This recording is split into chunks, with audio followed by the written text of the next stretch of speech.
Hello everyone, welcome to PW law वाला। I am advocate Mansi Jain. ये है हमारा क्लैट नेक्सस 2025 बैच का third lecture of legal reasoning, जहां पर आज हम लोग अपना पार्ट 2 ऑफ जनरल एक्सेप्शंस पढ़ेंगे। फर्स्ट पार्ट हम लोगों ने पढ़ा था जहां पर हमने ये डिस्कस किया था, जिन्होंने भी किसी वजह से फर्स्ट लेक्चर मिस कर दिया, that is actually the general exceptions का पार्ट 1, जो कि लेक्चर 2 ऑफ लीगल रीजनिंग में हमने डिस्कस किया था। उसका पार्ट 2 हम आज करेंगे। तो जनरल एक्सेप्शंस पार्ट 1 समझना बहुत जरूरी है जनरल एक्सेप्शंस पार्ट 2 समझने के लिए, क्योंकि वहां पर हमने किया था कि जनरल एक्सेप्शंस होते क्या हैं। क्रिमिनल लॉ में डिफेंसेस, क्रिमिनल लॉ में जब कभी भी हम कोई क्राइम कमिट करते हैं, कोई ऑफेंस कमिट करते हैं, उस केस में वहां पर बचने के लिए उस पर्टिकुलर ऑफेंस से there are the defences available, जैसे कि टॉर्ट्स लॉ में भी आपके पास डिफेंस मैकेनिज्म अवेलेबल होते हैं। सिमिलरली क्रिमिनल लॉ में डिफेंसेस अवेलेबल हैं, और उन डिफेंसेस को हम लोग जानते हैं with the title of general exceptions. तो पार्ट 2 इसका हम लोग आज कवर करने वाले हैं। तो हमारा सेक्शन 85-86 लास्ट हमने किया था सेशन इससे पहले वाले में पार्ट 1 में, जहां पर हमने किया था कि अगर कोई पर्सन इंटॉक्सिकेटेड है और उसको ये नहीं पता था कि जो मैं कर रहा हूं उसके कॉन्सिक्वेंसेस क्या हो सकते हैं, नेचर ऑफ एक्ट नहीं पता था, और वो इंटॉक्सिकेटेड सब्सटेंस उसको उसकी मर्जी के बिना अगर दिया गया है, तो इस केस में वो क्रिमिनल लाइबिलिटी से बच सकता है। That was covered in section 85 and 86। Today we will move with section 87, जो कि कहता है voluntarily causing injuries। तो person consented to take the risk। यहां पर मेजरली मैटर क्या करता है कि विक्टिम ने कंसेंट दिया हो, लेकिन किसी भी कंसेंट को लेने के लिए दो चीजें इंपॉर्टेंट हैं। कंसेंट नंबर 1 वैलिड कंसेंट होना चाहिए, और वैलिड कंसेंट के भी अलग क्राइटेरिया हैं। देने वाला इंसान 18 और अबव एज का होना बहुत जरूरी है, और दूसरा जिसने कंसेंट दिया है वो साउंड माइंड का भी होना बहुत जरूरी है। तो इस केस में अगर विक्टिम ने अपना वैलिड कंसेंट दे दिया है और उसके बाद आप उसके ऊपर कोई क्राइम कमिट करते हो, तो यहां पर इस केस में अगर उसके साथ वो ग्रीवियसली इंजर हो जाता है, हर्ट हो जाता है, या इवन उसकी डेथ तक हो जाती है, तो यहां पर offender can use the defence of section 87 और क्रिमिनल लाइबिलिटी से बचा जा सकता है। यहां पर इसका एग्जाम्पल देंगे तो तुरंत क्लियर हो जाएगा। सपोज कि आपका दोस्त आपको बोलता है कि मैं शार्प शूटर हूं, और एक्चुअली में वो ओलंपिक्स वगैरह में भी खेलने गया है, हमेशा शूटिंग के लिए गया है। उसने बोला यार तू मेरा दोस्त है, भाई है, तो एक काम कर, सेब अपने सर पे लेके खड़ा हो जा, मैं शूट करूंगा सेब को। और आपको अपने दोस्त के कैलिबर पर पूरा पूरा विश्वास था, आप सेब लेके खड़े हो गए। और यहाँ पे मान के चलते हैं आपकी एज 18 अबव भी है और आप साउंड माइंड के भी हैं, तो जो कंसेंट आपने दिया है वो वैलिड कंसेंट यहां पर माना जाएगा। अब आप अपने सर पर अगर सेब लेके खड़े होते हैं और आपके फ्रेंड ने जब शूट किया, तो गोली बाय चांस आपको उस टाइम पे सेब को लगने की जगह गोली आपको कहीं पर लग जाती है, और किसी वजह से द पर्सन गेट हर्ट, ग्रीवियसली इंजर और इवन डाई इन सच सर्कमस्टांसेस, तो जो आपका फ्रेंड है, जो शार्प शूटर अपने आप को बन रहा था, वो सेक्शन 87 का डिफेंस इस्तेमाल करके यहां पर बच जाएगा। इस केसेस में इवन जितने भी आपके डॉक्टर्स वाले केसेस होते हैं, जहां पर आपसे कंसेंट फॉर्म साइन कराया जाता है, और इस केस में अगर ऑपरेशन से ही रिलेटेड, ये नहीं कि डॉक्टर नेग्लिजेंट था, क्योंकि उस केस में लाइबिलिटी बनती है डॉक्टर की, डॉक्टर अपनी जगह बिल्कुल सारा काम सही कर रहा था, और उस केस में अगर सर्जरी में डेथ हो जाती है, doctors can also avail the defence of section 87। तो इसके लिए एक्सप्रेस या इंप्लाइड कंसेंट होना बहुत जरूरी है। दोनों को पता था, they knew the risk about it, and no offence will be constituted, and section 87 का डिफेंस यूज करा जा सकता है। Next come section 88। 88 कहता है act done by the consent for the benefit. तो एग्जैक्टली डॉक्टर्स जनरली जो यूज करते हैं वो 88 ज्यादा यूज करते हैं, क्योंकि यहां पर कंसेंट वाला जो पॉइंट था, सेक्शन 87 वाला पॉइंट था, वो तो कवर होगा, लेकिन एक और पॉइंट ऐड हो गया कि आपने जो किया था वो बेनिफिट के लिए किया था। तो मतलब जो भी चीज अभी आपने सेक्शन 87 में पढ़ी वो आपने की थी, लेकिन उसके पीछे आपका मोटिव था अगले का बेनिफिट करना। तो इस केस में आप सेक्शन 88 का डिफेंस यूज करके बच जाएंगे। जैसा कि यहां पे लिखा है, गुड फेथ में आपने ये सारा काम किया, और गुड फेथ जैसा कि हमने पार्ट 1 ऑफ जनरल एक्सेप्शंस में पढ़ा था, गुड फेथ वो ऐसा नमक है जो हर जनरल एक्सेप्शन में होना बहुत जरूरी है, कि क्राइम के दौरान आपका मेंस रिया था ही नहीं, आपका टोटली गुड फेथ इन्वॉल्व था। तो यहां पर आपने कंसेंट दे दिया है गुड फेथ में, यहां पर आप चाह रहे थे अगले का बेनिफिट करना, और यहां पर कंसेंट भी था, तो डॉक्टर्स वाले केसेस यहां पर फॉल करेंगे, 88 will be used to defend. Next is section 89 for the benefit of a child और अ इंसेन पर्सन। तो यहां पर सेक्शन 89 ये कहता है बेनिफिट आप करना चाहते थे, लेकिन इस केस में बेनिफिट किसका करना चाहते थे, चाइल्ड का या इंसेन पर्सन का। तो इनके केसेस में कंसेंट कहां से मूव होगा, क्योंकि ये तो माइनर है, और माइनर और अनसाउंड पर्सन का कंसेंट वैलिड कंसेंट होता ही नहीं है, वो इनवैलिड कंसेंट में जाता है। तो कंसेंट इज इस केसेस में given by the guardian. Guardian जरूरी नहीं है पेरेंट है, अगर बच्चा अपने मामा मामी के घर पे गया है, वहां पर बच्चे को कोई प्रॉब्लम हो जाती है और उनको हॉस्पिटल लेके जाना पड़ता है, डॉक्टर बोलता है ऑपरेशन करना पड़ेगा, मामा मामी कंसेंट दे देते हैं, तो यहां पर अगर बच्चे पे सर्जरी हुई और कोई मिसहैपनिंग हुई तो केस डॉक्टर पर नहीं बनेगा, क्योंकि 89 का सेक्शन यूज हो जाएगा benefit of the child. Number 2, माना चाइल्ड था लेकिन उसका कंसेंट उसके गार्डियन ने दिया था, तो यहां पर सेक्शन 89 का defence can be applicable and no criminal liability can be incurred. Next is section 90 consent under fear और मिसकंसेप्शन। तो सेक्शन 90 कोई डिफेंस नहीं है, सेक्शन 90 सिर्फ इतना बोलता है, सेक्शन 90 बता रहा है कौन कौन से केसेस में कंसेंट को इनवैलिड कंसेंट मान लिया जाएगा। तो जब भी आपने सामने वाले का कंसेंट लिया है इन द मिसकंसेप्शन या फियर, तो यहां पर आपको आपके ऊपर अगर आप ये 90 जितने भी डिफेंसेस अवेलेबल हैं कंसेंट को लेके वो आप इस्तेमाल नहीं कर पाओगे। अगर ये पता चलता है सेक्शन 90 डिफाइन करता है कि जो आपने कंसेंट लिया है सामने वाले का, वो आपने उसको डरा धमका के लिया है या उसको कोई चीज प्रॉपरली क्लियर नहीं करी, लैक ऑफ क्लैरिटी की वजह से आपने कुछ फ्रॉडुलेंट पर्पस से कुछ गलत तरीके से चीजों को कंसील करके अगर कंसेंट लिया है, तो वो आपका इनवैलिड कंसेंट होगा, जो सेक्शन 90 बताता है। Next is section 92 act done without the consent for benefit. अब आपने तो बेनिफिट के लिए किया था लेकिन अगले का कंसेंट नहीं था। सेक्शन 92 थोड़ा सा और ज्यादा मजेदार है। सेक्शन 92 क्या कहता है,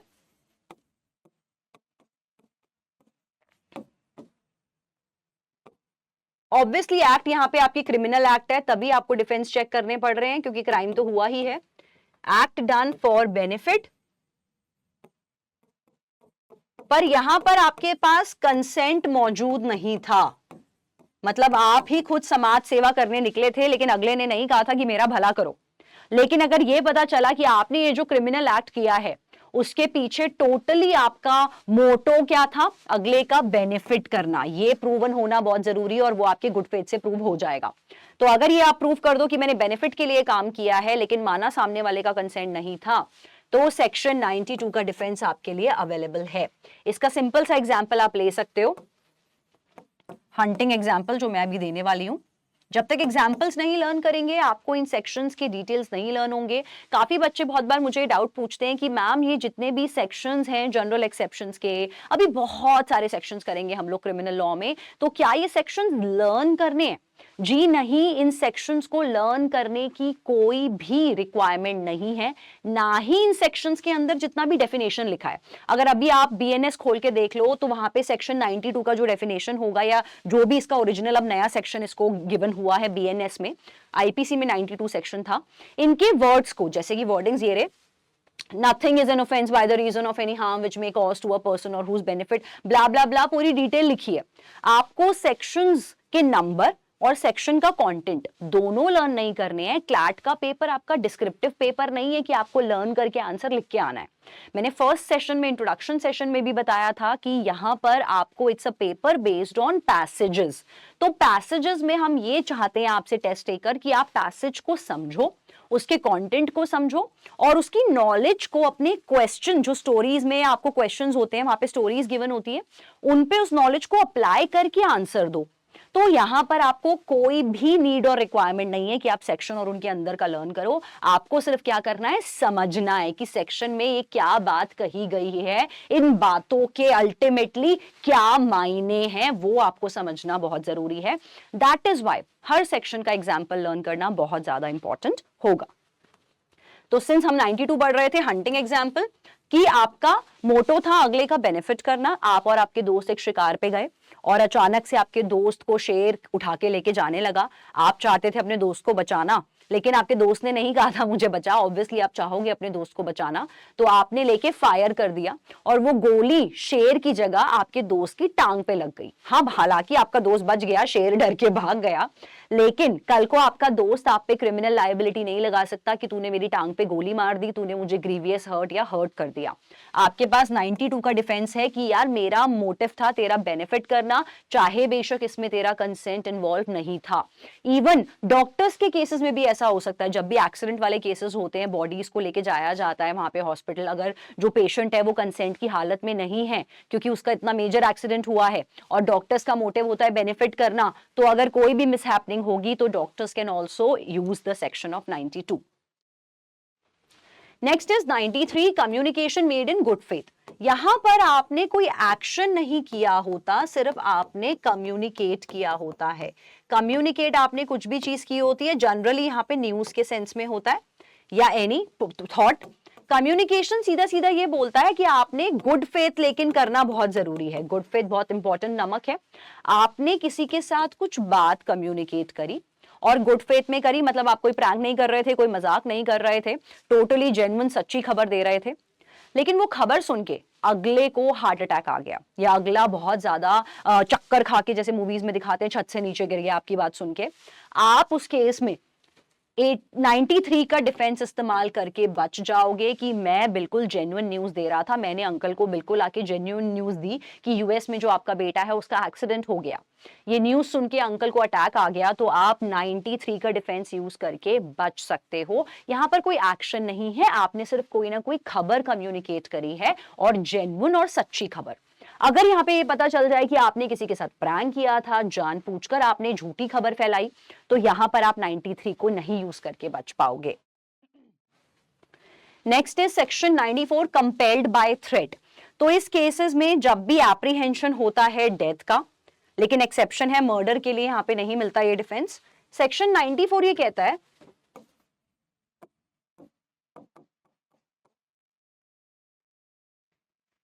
person is compelled bye threat.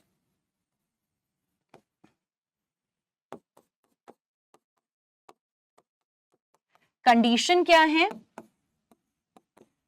Fear of instant death,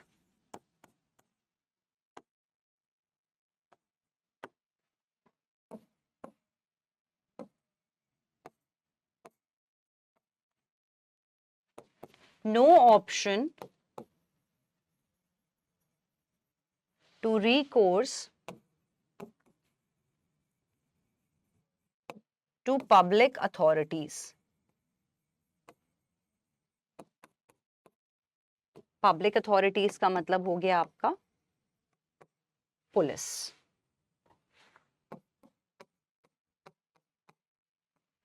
तो अगर किसी ने आपको थ्रेट दिया है, फियर दिया है और आपसे क्राइम करवाया है, आप वो क्राइम नहीं करना चाहते थे, अगले ने आपको डराया है, धमकाया है कि तुमको ये क्राइम करना है, आपकी कनपट्टी पे बंदूक रख दी है, जैसे मूवीज में दिखाते हैं कि अब यहाँ पर गन लगा के बोलते हैं कि अभी के अभी ताला तोड़ो, तिजोरी तोड़वाने के लिए लेके आते हैं किसी ब्लैक स्मिथ को। तो वो बेचारे को इसीलिए क्राइम करना पड़ा क्योंकि उसको फियर था इंस्टेंट डेथ का। तो इसमें इंस्टेंट डेथ होना बहुत जरूरी है। अगर आप ये किसी को थ्रेट देते हो कि आज के तेरे को मेरे लिए क्राइम करना है वरना मैं तुझे 2 दिन बाद मार दूंगा, और 2 दिन बाद वो चल दिया आपके साथ क्राइम करने के लिए, तो वो इंसान 94 का डिफेंस इस्तेमाल नहीं कर सकता क्योंकि फियर ऑफ इंस्टेंट डेथ कि अभी के अभी मार देंगे, हमारे साथ चलो और ये क्राइम करो, ये कंडीशन होना बहुत जरूरी है। इंस्टेंट डेथ का फियर होना बहुत जरूरी है। Second, you had no option to go to the public authorities या फिर police.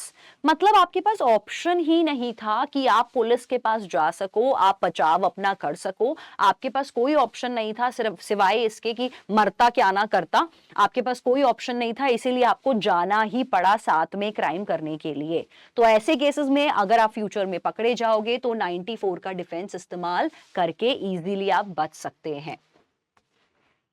Next is act causing slight harm. तो ये बात कर रहा है ट्रिफल्स की, छोटी मोटी लड़ाइयों की।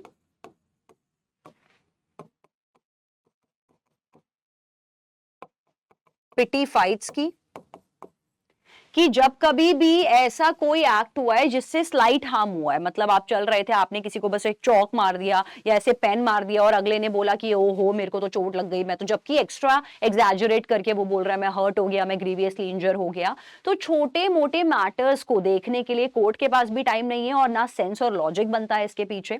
तो अगर कोई इंसान कोर्ट में कल को एफआईआर लिखवाने जाता है कि यार मेरे को स्लाइट हार्म हो गया अगले की वजह से, तो आपकी जितनी भी कंप्लेंट है वही एडमिसिबल नहीं होगी। तो ऑटोमेटिकली जो आपका ऑफेंडर है जिसने आपके साथ वो क्राइम किया आपको चौक मारने का, वो 95 का डिफेंस यूज करके बच जाएगा कि ये तो बिल्कुल स्लाइट हार्म जैसा है, इसीलिए वहां पर भी कोई क्रिमिनल लायबिलिटी नहीं बनेगी।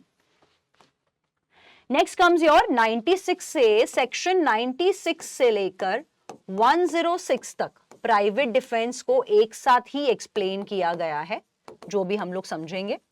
तो इसमें प्राइवेट डिफेंस को ही डिटेल एक्सप्लेन किया गया है अलग अलग पॉइंट से कि प्राइवेट डिफेंस होता क्या है, द इंट्रोडक्शन, द कंडीशंस कि कब कब प्राइवेट डिफेंस अप्लाई होगा।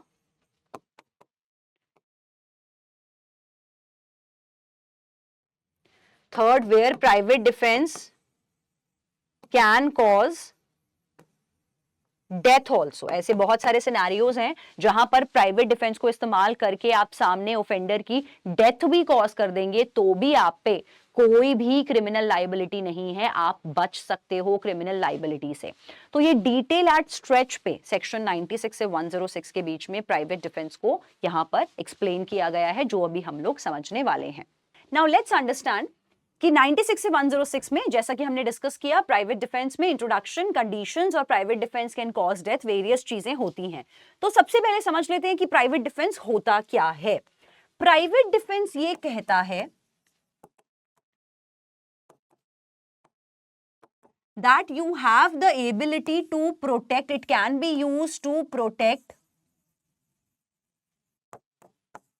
anybody, और आप इसमें अपने आप में सेल्फ तो इंक्लूडेड है ही, और सेकंड टू प्रोटेक्ट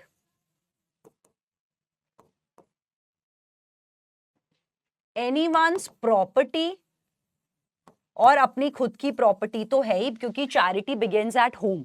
तो मतलब अगर आपको लगता है कि किसी इंसान की जान खतरे में है या आपकी खुद की जान खतरे में है, उस केस में अगर आप कोई क्रिमिनल एक्ट कर रहे हो, अपने आप को बचाने के लिए आप सामने वाले को मार रहे हो, अपने आप को बचाने के लिए आप सामने वाले के, अपनी प्रॉपर्टी को बचाने के लिए आपने सामने वाले पर गोली चलाई, इस तरह से अगर आप कोई क्रिमिनल एक्ट कर रहे हो लेकिन उसके पीछे आपका मोटिव क्या है, प्रोटेक्ट करना, या तो आप खुद को प्रोटेक्ट कर रहे हो या अपनी प्रॉपर्टी को प्रोटेक्ट कर रहे हो, या फिर आप किसी और इंसान की जान बचा रहे हो या किसी और इंसान की प्रॉपर्टी को बचा रहे हो, उस दौरान अगर क्राइम कमिट होगा तो आपके पास प्राइवेट डिफेंस का डिफेंस अवेलेबल होगा, जो कि जनरल एक्सेप्शंस में कवर होता है। यहां पर आप पर कोई क्रिमिनल लायबिलिटी नहीं होगी।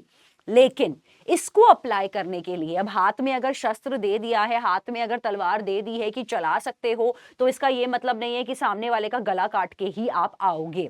कंडीशंस बहुत ज्यादा इंपॉर्टेंट है यहां पर इनको इस्तेमाल करने के लिए। What are the conditions to use private defence? Number 1, use when there is a reasonable apprehension of imminent threat. And number 2, must be used proportionately.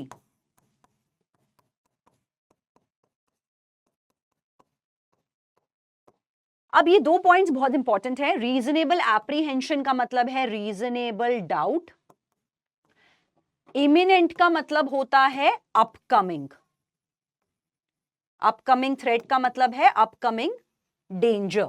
तो फर्स्ट कंडीशन ये कहती है कि आप प्राइवेट डिफेंस सिर्फ तब इस्तेमाल करोगे जब आपके दिमाग में ये रीजनेबल एप्रीहेंशन है। रीजनेबल का मतलब है जायज डाउट आपको हुआ है कि एक खतरा मेरी तरफ बढ़ता हुआ आ रहा है।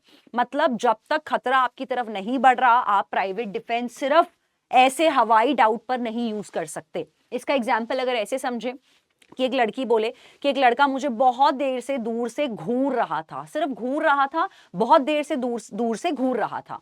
जैसे ही वो लड़का लड़की की तरफ बढ़ा, लड़की को ऐसा लगा, ऐसा डाउट हुआ कि शायद ये लड़का मुझे जान से मार दे या शायद ये लड़का कोई गलत एक्टिविटी मेरे साथ करे, जस्ट क्योंकि वो दूर से घूर रहा था।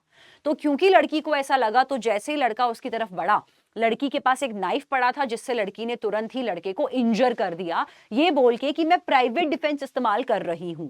तो इस वाले इंस्टेंट केस में जो उसको डाउट हुआ ये रीजनेबल नहीं था, जस्ट बिकॉज कोई घूर रहा है, ना ही उसने कोई कमेंट दिया, ना ही कुछ बोला, सिर्फ घूरने से ये मान लेना कि मुझे कोई थ्रेट होने वाला है, ये अनरीजनेबिलिटी है। तो इस केस में लड़की पर प्राइवेट डिफेंस को यूज करने का ऑप्शन नहीं अवेलेबल होगा।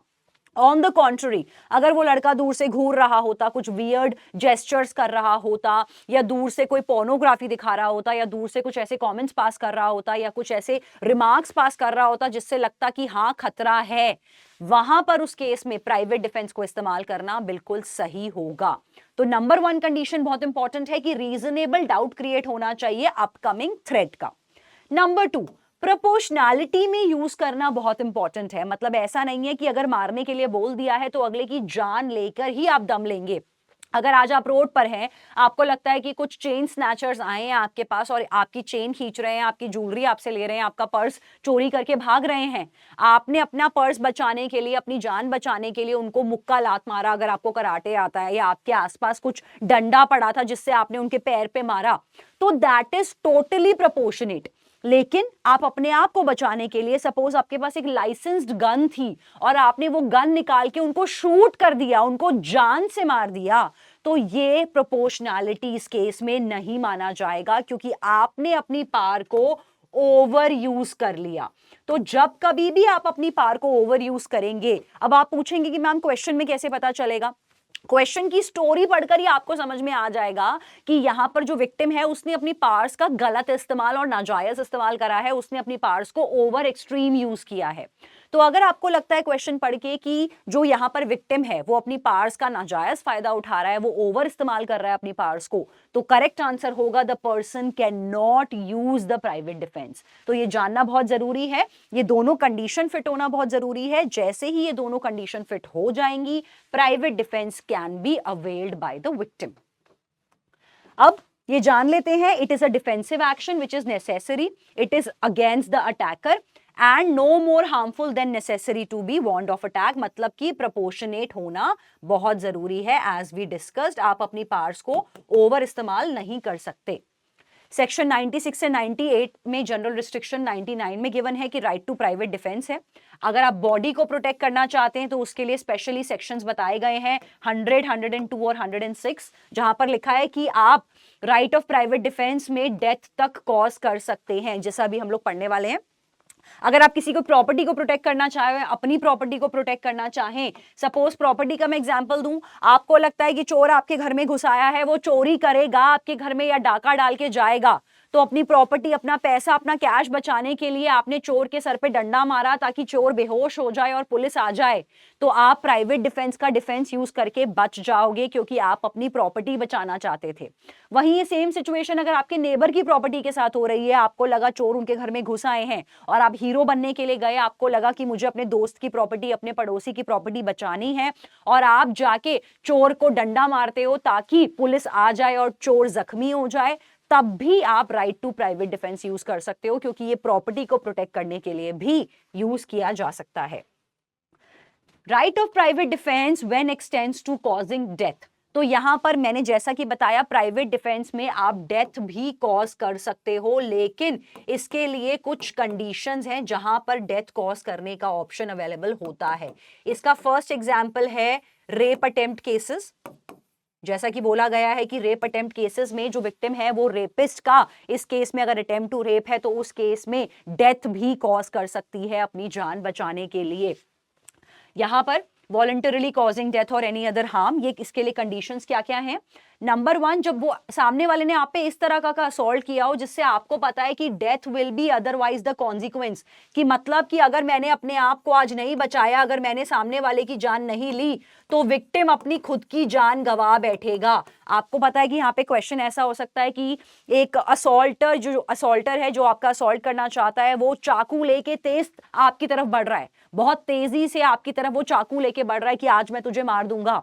आपको पता है कि जैसे ही वो मेरी तरफ बढ़ा, चाकू मुझे लग सकता है और डेथ हो सकती है। अपने आप को बचाने के लिए आपने चाकू उसके पेट में अगर घुसा दिया और उसकी जान ले ली, तो आप पे कोई लायबिलिटी नहीं होगी। सेकंड, जब आपको ये एप्रीहेंशन हो रहा है कि सामने वाला मुझे ग्रीवियसली इंजर कर सकता है। ग्रीवियसली इंजर मतलब होता है, जैसा कि सेक्शन ग्रीवियस हर्ट में लिखा है, ग्रीवियसली इंजर का मतलब होता है हड्डी तोड़ देना, आंख फोड़ देना, कान फोड़ देना, या किसी तरह से इंसान को 14 से 21 डेज के लिए बेड रिडन कर देना। इस लेवल का कोई आपको हार्म अगर करने आ रहा है तो वहां पर आप प्राइवेट डिफेंस में उसकी डेथ कॉज कर सकते हैं। रेप का मैंने एग्जांपल दे दिया, असॉल्टर जहां पर इंटेंशन हो रेप की, तो रेप अटेम्प्ट के केसेस में भी कर सकते हैं। Again against the body, human body, जैसा मैंने कहा कि आप कब कब प्रोटेक्ट कर सकते हैं, अपनी खुद की बॉडी को प्रोटेक्ट करने के लिए आप प्राइवेट डिफेंस यूज करेंगे। किसी भी ऐरे गहरे नत्थु गहरे, इसमें स्ट्रेंजर भी हो सकता है, स्ट्रेंजर को भी आप प्रोटेक्ट कर सकते हो, अपने नियर वन या डियर वंस को भी प्रोटेक्ट कर सकते हो। इन सभी को प्रोटेक्ट करने के लिए, चाहे वो कोई एक स्ट्रेंजर ही क्यों ना हो, तब भी आप प्राइवेट डिफेंस का इस्तेमाल कर सकते हैं। Against offences against the property, अगर आपको लगता है आपकी प्रॉपर्टी के साथ या आपके जानकार या स्ट्रेंजर की प्रॉपर्टी के साथ चोरी होने वाली है, रॉबरी होने वाली है, मिसचिफ होने वाला है या क्रिमिनल ट्रेसपास होने वाला है, तो आप प्राइवेट डिफेंस को यूज करके बच सकते हैं। सो आज के सेशन में हमने पढ़ा है डिटेल में पार्ट 2 ऑफ जनरल एक्सेप्शंस। लेकिन जैसा कि मैंने सेशन के शुरू में भी बताया था, अगर आपने पार्ट 1 नहीं पढ़ा है तो क्लियर नहीं होगा, आपको दोनों पार्ट को क्लियरली समझना बहुत इंपॉर्टेंट है। पार्ट 1 और पार्ट 2 पर ही बेस्ड आपको क्वेश्चंस जनरली पूछे जाते हैं क्रिमिनल लॉ में, जो कि जनरल एक्सेप्शंस का क्राइटेरिया है। दोबारा से कहना चाहूंगी कि आपको ये जितने भी सेक्शंस हमने क्लास में पढ़े हैं, सेक्शन 76 से 106 तक, और हमने पढ़ा है इंट्रोडक्शन टू क्रिमिनल लॉ, जहां भी हमने जितने भी सेक्शंस पढ़े हैं, आपको कोई भी सेक्शंस लर्न नहीं करने हैं। No need to learn the sections. और सेक्शंस के अंदर का जो थ्योरी है वो भी आपको लर्न करने की जरूरत नहीं है। आपका काम है, जैसा कि हमने क्लास में किया, understand the contextual knowledge, understand the clarity of the concepts, और इनको आपने क्वेश्चंस पे अप्लाई करना होता है। बहुत सारे आगे आने वाले सेशंस में बहुत सारे ऐसे क्वेश्चंस हैं जो हम लोग प्रैक्टिस करेंगे, जिससे आपका एक बेस जो है वो और ज्यादा सॉलिड बन जाएगा कि अगर मैंने क्रिमिनल लॉ में मुझे जनरल एक्सेप्शन पे क्वेश्चन आए, मुझे क्रिमिनल लॉ में अगर इंट्रोडक्शन से रिलेटेड क्वेश्चन आए, मेंस रिया पे क्वेश्चन आए, एक्टस रियस पे क्वेश्चन आए, तो क्वेश्चन को हमने किस तरह से आगे मूव आउट करना है, क्या क्या स्ट्रैटेजीज अप्लाई करनी है, ये डिटेल हम लोग अपनी आने वाली सीरीज में जरूर करेंगे। लेकिन क्योंकि अभी तक हमारे 3 इंट्रोडक्टरी सेक्शंस हो चुके हैं, तो इन पे बेस जितने भी डीपीपीज हैं, आपको जाके पीडब्ल्यू के ऐप पर वो डीपीपीज को रेगुलरली सॉल्व करना है अपने उस टॉपिक को स्ट्रॉन्ग बनाने के लिए। क्योंकि जब तक आप डीपीपी नहीं प्रैक्टिस करोगे, जब तक जो नॉलेज आपने यहाँ पे लेक्चर्स में ली है, जब तक आप उस नॉलेज को क्वेश्चन पे नहीं अप्लाई करोगे, वो टॉपिक आपका हमेशा इस केस में वीक रह जाता है। तो आपको ये जरूर करना है। साथ ही आपको जब भी आप डीपीपी को सॉल्व करें, आपके पास ऑप्शन आता है रेटिंग देने का। बच्चे यहाँ पे गलती कर लेते हैं कि वो रेटिंग अपनी परफॉर्मेंस पे दे देते हैं, आप वो भी दे सकते हो, लेकिन आपको यहाँ पर जो रेटिंग देनी है मेजरली वो डीपीपी को लेके रेटिंग देनी है कि आपको डीपीपी की क्वालिटी कैसी लगी, लेवल ऑफ क्वेश्चंस कैसे लगा, उसको लेके आपने डीपीपी की रेटिंग देनी है, जो अगेन आप पीडब्ल्यू ऐप पर करेंगे। ये चीजें आप रेगुलर कीजिए। और साथ ही मैंने एक इंपॉर्टेंट पॉइंट बताया था कि यूनिटी पर, पीडब्ल्यू यूनिटी पर अपने आप को प्लीज रजिस्टर करिए, क्योंकि पीडब्ल्यू यूनिटी पर रजिस्टर करके आपको बहुत सारे बेनिफिट्स मिलेंगे। जैसा कि मैंने बेनिफिट्स बताए थे, आपको यहाँ पर अपनी किसी भी जीमेल आईडी से आप अपने आप को लॉग इन रजिस्टर कर सकते हैं, जैसे कि आप किसी भी वेबसाइट पर जाके अपने जीमेल आईडी से अपने आप को रजिस्टर करते हैं। इससे आपके जितने भी डाउट्स हैं, आप अपने टीचर को वीडियो कॉलिंग करके एक वन ऑन वन अपने डाउट्स को डिस्कस कर सकते हैं। साथ ही पीडब्ल्यू यूनिटी पर अपने आप को रजिस्टर करके अगर आप डाउट्स एक्सक्लेमेशन साइन, अगर आप डाउट एक्सक्लेमेशन साइन या फिर आप डाउट्स एक्सक्लेमेशन साइन लिख के अपना डाउट पूछेंगे, तो वो डाउट डायरेक्टली आपके टीचर के पास जाएगा, वो आपके डाउट को इजीली सॉर्ट आउट कर पाएंगे। तो ये जरूर आपको करना है, ताकि बहुत सारे जितने भी अच्छे अच्छे फीचर्स हैं आप उनको इसमें यूज कर सकें। That's highly required. अब मुलाकात होगी बहुत जल्द आपसे अगले आने वाले सेशंस में। तब तक के लिए अच्छे से पढ़ते रहिए, क्रिमिनल लॉ का बेस अच्छे से बनाते रहिए। All the best, take care.